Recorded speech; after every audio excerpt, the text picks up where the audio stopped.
Welcome to Graham Kerr's Kitchen. It's really two programs in one. This is a series that appeals to your creative side. Food that is sumptuous stuff. How can that be? This is a program about people who want to eat healthy and reduce calories. Actually, it's about food with an aromatic quality that fills the nose. Oh, sure, but it's also about keeping my arteries clean by reducing fat. But it doesn't mean a thing if the food isn't rich and colorful. Maximize the flavor. Okay, but I must have healthy food that I can cook in minutes. I must minimize the risk. So welcome to Graham Kerr's Kitchen, where we get our heads together just for you.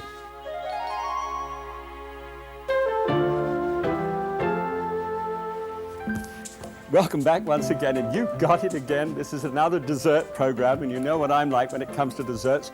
I've got pots and pans and things everywhere. 2 dishes, all right? This is not just both sides of the head. This is also 2 dishes as well. This time using milk. I don't know whether you're like me, but you see, milk puddings sort of have a way of coming up in my mind of saying things like, oh, you're sick, and sort of thing. But I think we could have milk puddings which are wonderful and made from scratch. This is an Indian pudding. And here we're going to throw some crannies or craisins or whatever they call them, dried cranberries, you know, over the top. We've got a yogurt sauce with maple syrup in it. And with that streaks of maple just running round into that sauce there. We're going to have hazelnuts thrown in. I hope you like hazelnuts. They're wonderful, called filberts as well. And those are going to stud it. It'll be basically a cornmeal, almost like a sweetened polenta, which will be underneath it. So that's rather fun. And at the same time, going to do, well, I know it's something like, you know, well, I just nick down the aisle where the Jell-O is and things like this, and I pick up one of those packages of stuff and whip it all up, and it's done in a flash, and that's a custard, isn't it? Yes, but then there's other custard as well, where you make the zest of the orange and do it. Well, enough of the chat. Come through and I'll show you how it's done.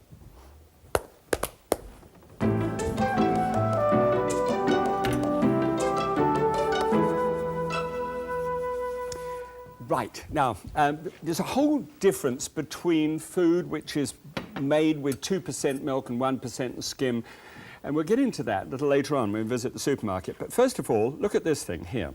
Now, I'm sure that one day somebody was making a can of something and just took the whole top of the tin off, and it just dropped down into the milk pot, and then they discovered this slightly bent thing put down in the bottom when you're using milk would stop the milk from boiling over.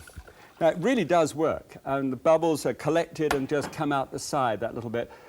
And for what exact, you know, scientific reason, I don't know, but it just works. Now, if you don't have one of those, just put a wooden spoon over the top, and then when it boils up, you'll see it. It'll arrest it in just enough time for you to get at it before it goes all over the stove. Hopefully, we'll see whether it works.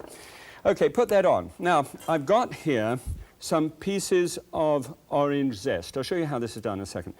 But it's the zest of half a large orange, and I bruised it slightly, jumped up and down. Well, I didn't jump up and down. I just bruised it with the back of a knife and popped that in. Now, that's where you make an extraction of the real flavor of fruit, rather than putting it into some sort of odd bottle from someplace or other. Now, you do this by simply taking a potato peeler and just peel back the outside skin of the orange, having well washed the orange first.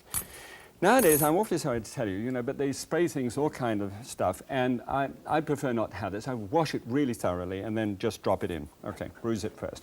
Now, we'll let that simmer for a while, just come up to the heat and let those natural oils just burst into it and do well.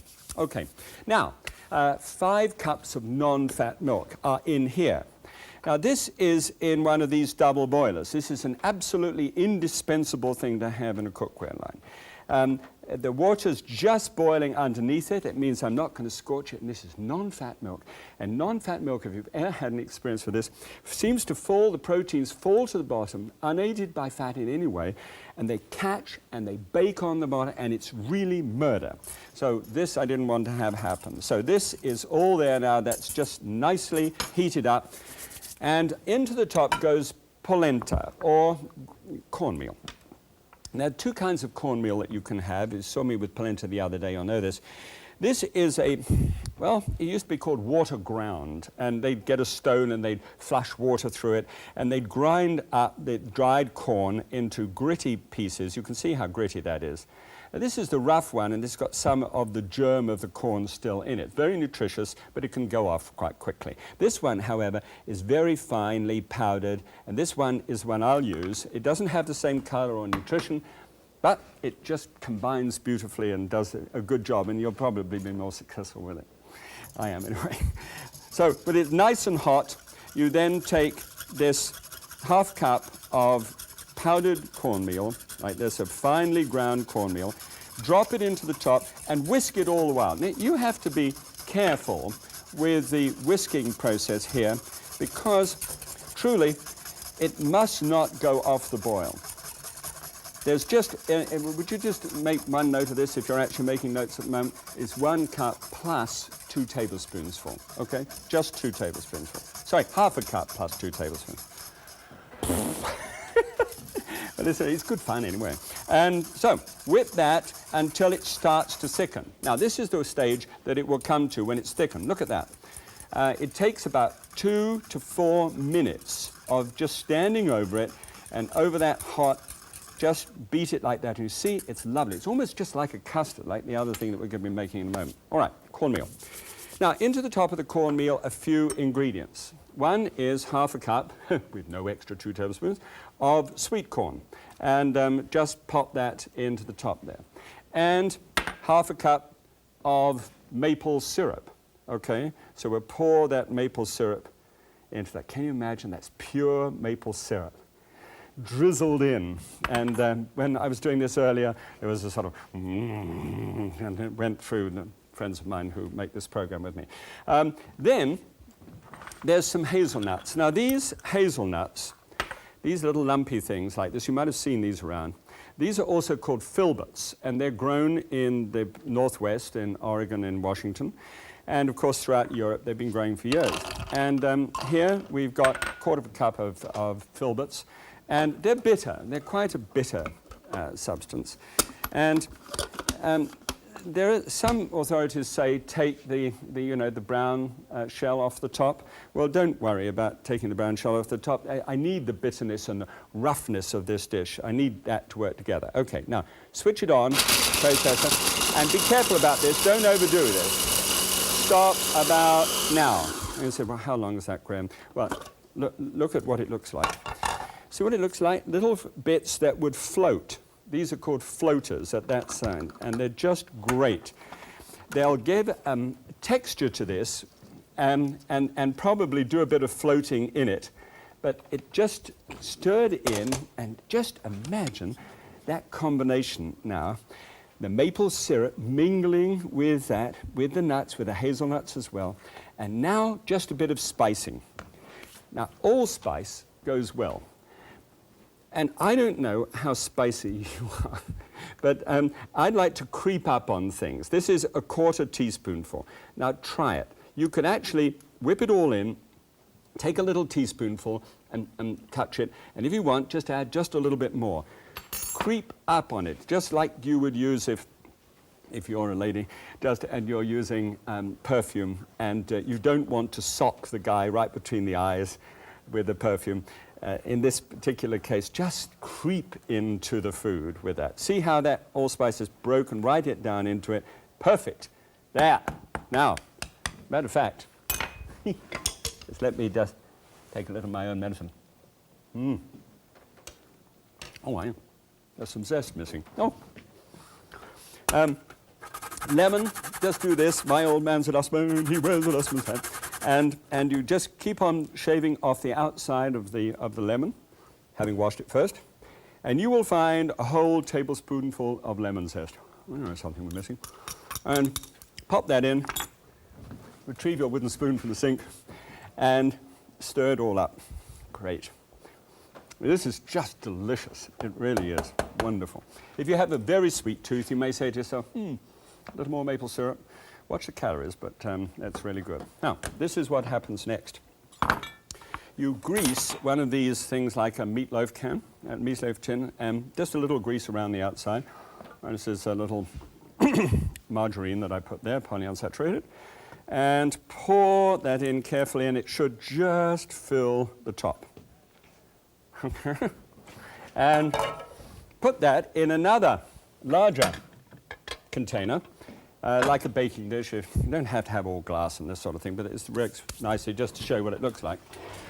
Now, heat the oven up to 300 degrees Fahrenheit, which just is conveniently for once 150 degrees centigrade. Pull the rung out, put this on, and this works for anything where you're going to do a dish which has got, it's called a bain-marie, you know, Mary's bath. Nobody really knows whose Mary is, but it's a great idea. Because if this went in all on its own, it could catch.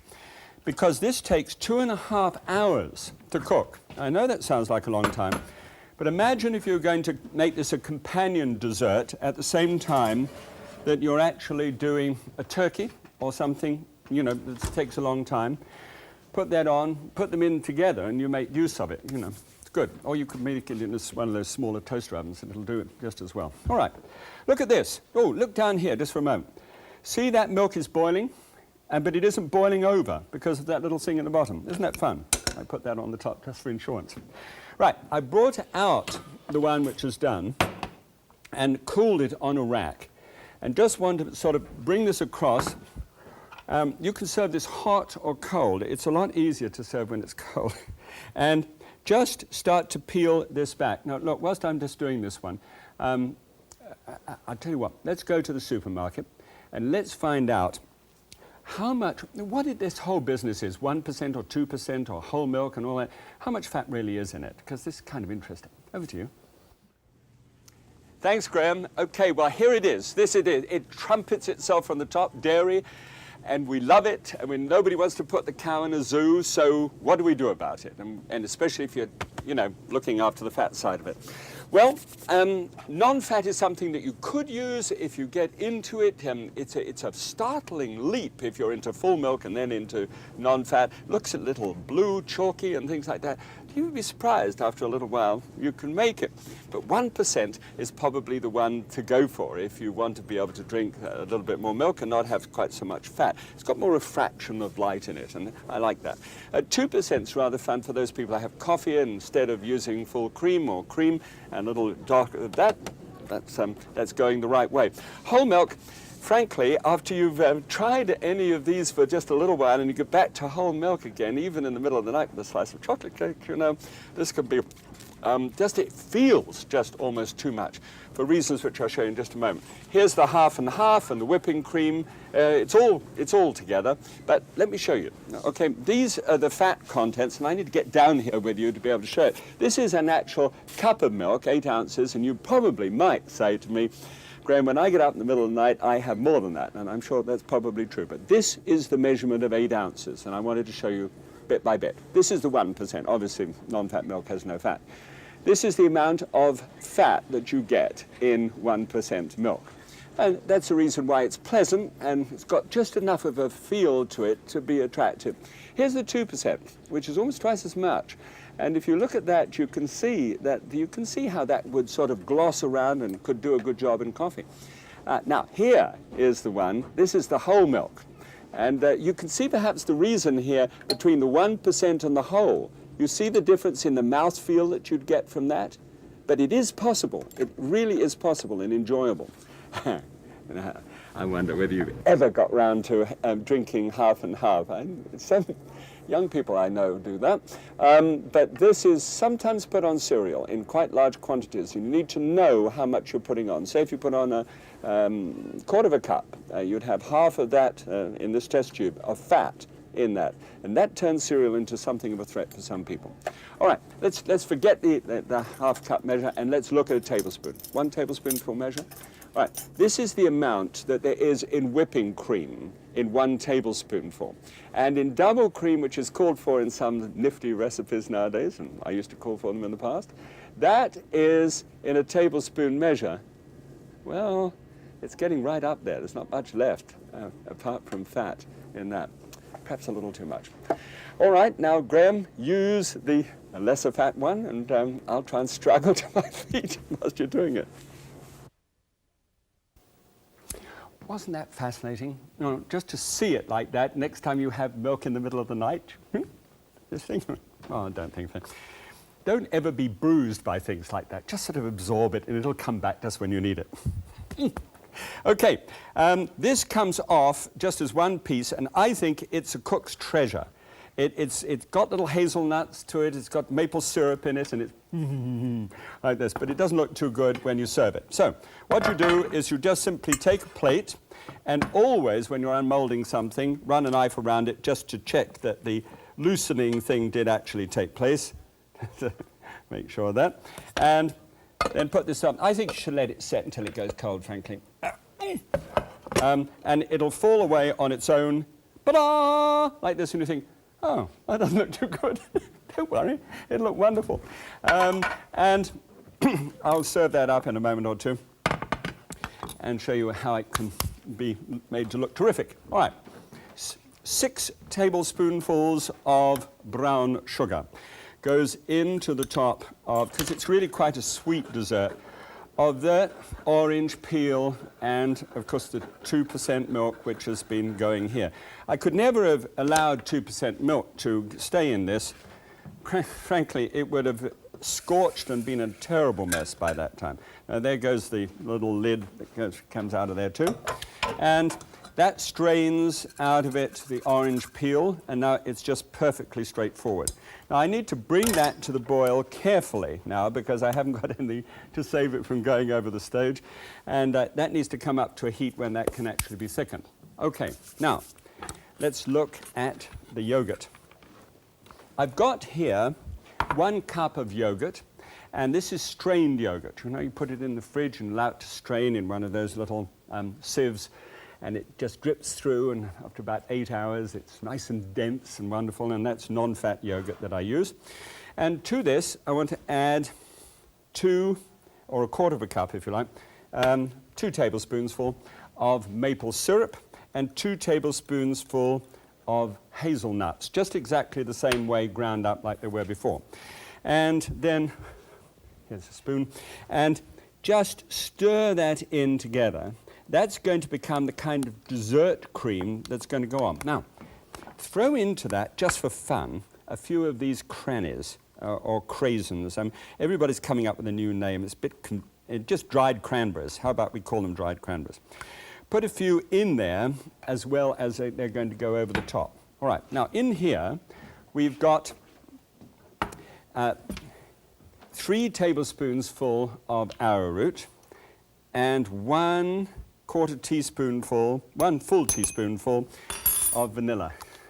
My name is Graham Victor Kerr. Bet you never knew Victor was in the middle of that. Just checking to see who I am. I've been getting my measurements wrong today. Okay, just put on here 1/2 cup of milk and stir that combination together. Just mix it all up together. And this milk is just coming up to the boil here now. Make sure that you've got every part of that arrowroot fixed. Take this away from the heat, pour in the arrowroot and begin to stir that together, and that will come to a lovely glossy, oh, that does taste good. That orange has really picked up nicely. And then, whilst it's just thickening up here, you take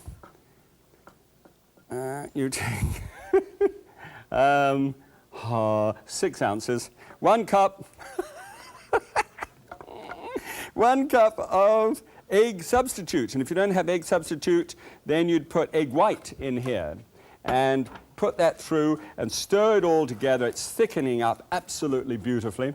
And what you would do then is just pour that after it has thickened up nicely. Put a teaspoonful in the top to make sure you don't, look. You could serve that hot and put the teaspoon in so you don't break the glass, and just shake that little bit of orange zest on the outside. So that's one dish.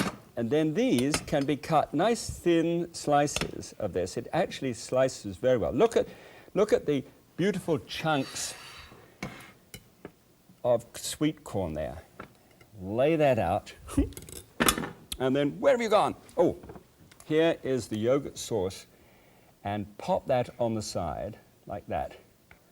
All right?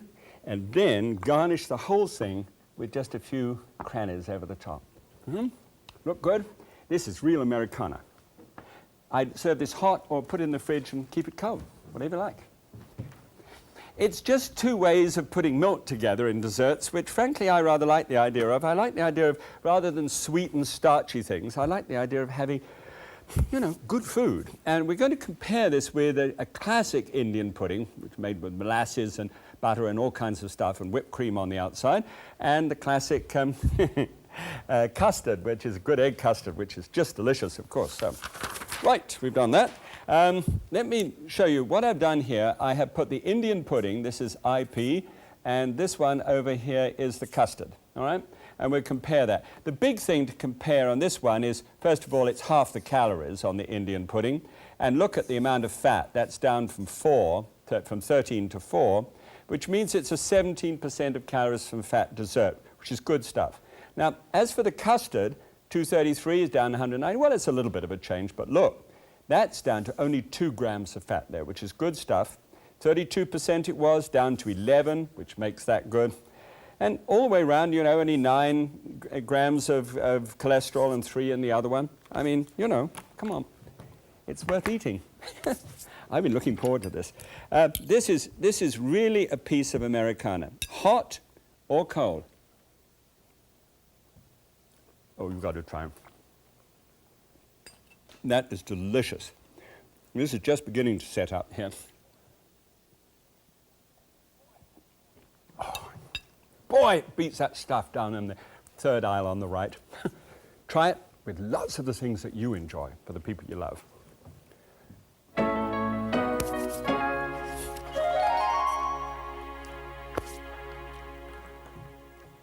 Well, now, would you call this lifestyle or life standard? I know. I mean, let me just score that out and write the word standard in here. I don't know whether you're like me in the way that the language is used, but when you talk about a standard of living, do you say, well, I've got a good standard of living because I've got a washing machine and a fridge and 2 cars and things like that, the kids go to school?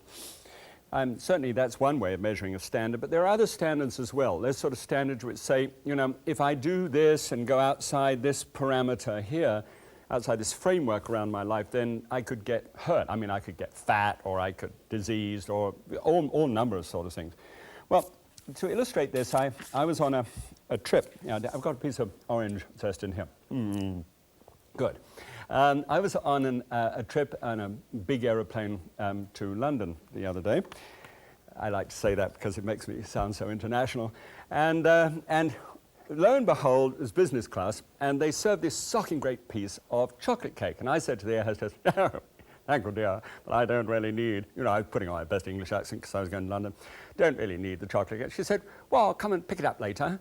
And she didn't. And so it sat there in front of me, and I sort of looked at it, and I had a lot of resolve, you know, and when I had actually confronted it and said no. But then I had just this little bit at the end, just because I was intrigued. I mean, you know, I want to see how the chef had made it.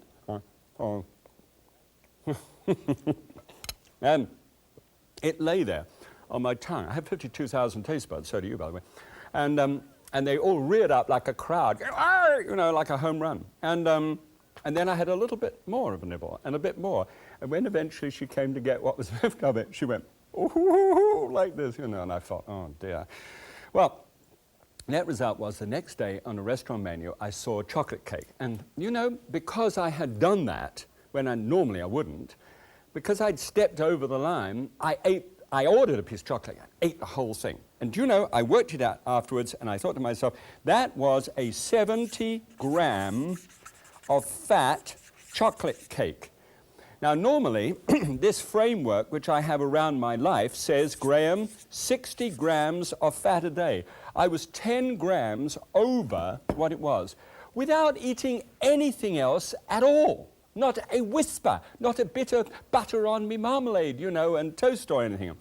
So I've got a rule, which is if I'm going to 60 grams a day, I'm never going to go more than an extra 60 grams. I build a ditch around myself. Never go more than that. That's a good idea, you know. You might like to think about that. Never do more than your requisite amount of grams per day. Great. Well, I tell you what, that is a delicious dish. And cold or hot, whatever it is, and that custard, bang on. Right? Until next time, God bless. See you soon.